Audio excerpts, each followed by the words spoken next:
السلام علیکم ورحمۃ اللہ وبرکاتہ۔ محترم ناظرین، اللہ پاک فرماتے ہیں الہاکم التکاثر حتی زرتم المقابر، کہ یہاں تک کہ دنیا کی کثرت نے تم کو ہلاک کر دیا کہ تم اپنی قبروں تک پہنچ گئے۔ اللہ پاک فرماتے ہیں ثم اماتہ فاقبرہ، پھر اس نے موت دی، پھر اس نے اس کو دفن کیا۔ قالوا یا ویلنا من بعثنا من مرقدنا، وہ کہیں گے کہ ہائے افسوس ہمارے لیے کہ ہم کو قبروں سے کس نے اٹھا دیا۔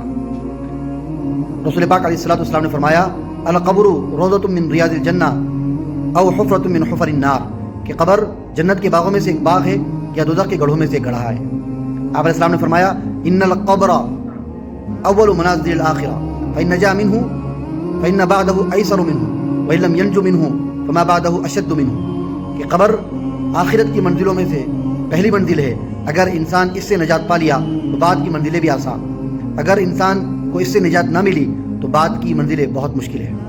رسول پاک علیہ الصلوۃ والسلام نے فرمایا کہ قبر میں جب مردہ دفن ہوتا ہے تو مومن ہوتا ہو، اگر مومن ہے تو اس کے لیے تاوسعت نظر قبر کشادہ ہو جاتی ہے، اگر فاسق ہے، فاجر ہے، منافق ہے، کافر ہے تو پھر قبر اس کو دباتی ہے، اتنا دباتی ہے کہ پھسلیاں ایک دوسرے میں مل جاتی ہیں۔ قبر کیڑوں کا گھر ہے، قبر وحشت کا گھر ہے، قبر تنہائی کا گھر ہے۔ ذرا سوچے ہمارے ساتھ اٹھنے والے بیٹھنے والے بہت ساروں کے ماں باپ اس دنیا سے رخصت ہو چکے ہیں، وہ کہاں ہیں؟ وہ قبروں میں ہی ہیں۔ اگر ہم دنیا میں نیک اعمال کرتے رہیں تو پھر رسول پاک علیہ الصلوۃ والسلام نے فرمایا کہ جو انسان اس دنیا کے اندر نیک اعمال کرتا رہتا ہے تو قبر میں جانے کے بعد وہ نیک اعمال بہترین خوبصورت انسان کی شکل میں اس کے پاس آتا ہے، جس کے پاس سے خوشبو مہکتی رہتی ہے۔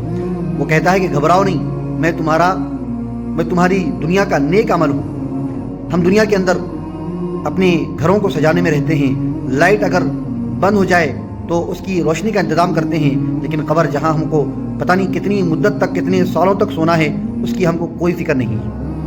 اللہ تعالیٰ ہم سب کو اپنی آخرت کی، اپنی خبر کی فکر کرنے کی توفیق نصیب فرمائے، اور ہمارے مرحومین جو اس دنیا سے رخصت ہو چکے ہیں، قبروں میں مدفون ہیں، اللہ پاک ان کی قبروں کو نور سے منور فرمائے۔ آمین۔ والسلام علیکم ورحمۃ اللہ وبرکاتہ۔